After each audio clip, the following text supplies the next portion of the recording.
Hope, and today I'm going to be cooking chicken strips with homemade Chick-fil-A sauce. So I hope you guys enjoy this. So the first thing you're going to do is cut your chicken really thin so it can cook all the way through and it can be really crispy. Here's what it looks like. I know it does not look appetizing now, but it will later. Now I'm going to make my egg wash. So you're going to need 1 egg,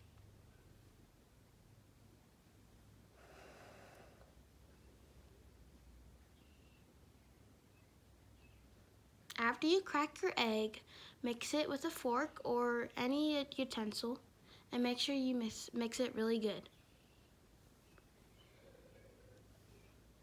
After that, you're going to just add some milk, and you usually just eyeball it, so just add a little milk at a time and keep adding until it's a very light yellow.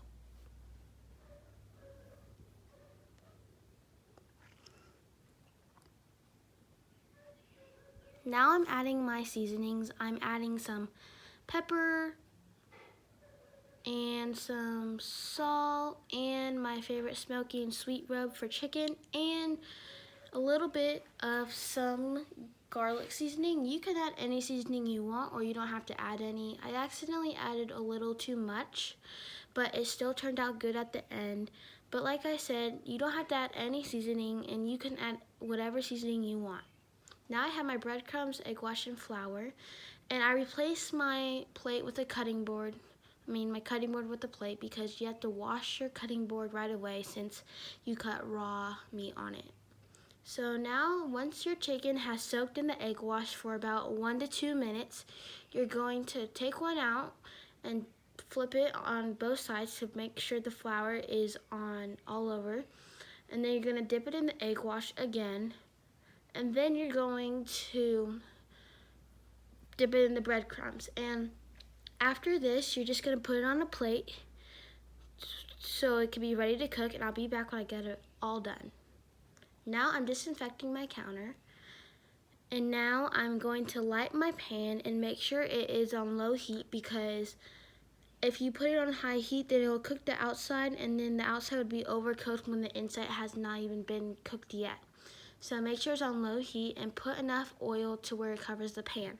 I have used olive oil, but you can use any oil you want.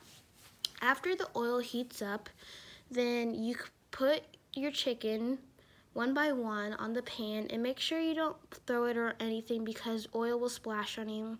Make sure you just set it really slowly. You could also do it with like tongs or something if you do not want to use your hands, and make sure you have adult supervision or at least adult permission to do this. So after they cooked, if you want to know when to flip them, then you just look at the bottom, see if they're a little crispy. I accidentally let them be a little too crispy, but they were still good, and at least they weren't burnt all the way. So here's me flipping them one by one. You can flip them however you want, but make sure you flip them occasionally, because if you just leave it on one side will be burnt. While the chicken is cooking, I'm going to make some Chick-fil-A sauce. So how you make it is half a cup of mayo, 2 tablespoons of honey, 1 tablespoon of barbecue sauce, 2 teaspoons of mustard, and mix it all together. And this is what it should look like. And then you're going to put a lid on top for it to stay fresh. And then after that, my chicken got all finished, and this is what it looks like. It looks really good. And then this is what my plate looks like. I just drizzled some chicken on top of it. So I hope you guys enjoyed it. Well, I hope you guys enjoyed my cooking. Don't forget to use the hashtag SMSPositiveVibes. Bye.